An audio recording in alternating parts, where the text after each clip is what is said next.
ابو ذر سے مروی ہے کہ رسول اللہ صلی اللہ علیہ وسلم نے فرمایا،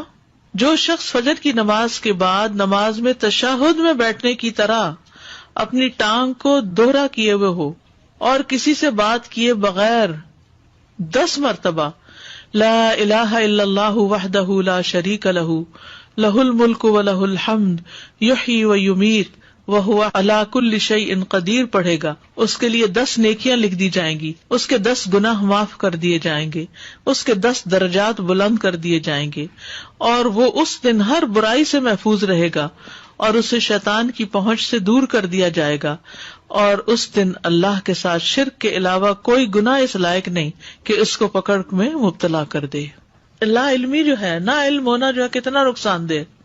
کتنی دیر لگے گی اس طرح 10 دفعہ پڑھنے میں، لیکن شرط یہ ہے کہ نہ وضو ٹوٹا ہو، نہ آپ اٹھے ہو، نہ بات کی ہو، جدھر بیٹھے ہیں ادھر ہی ٹانگ موڑے ہوئے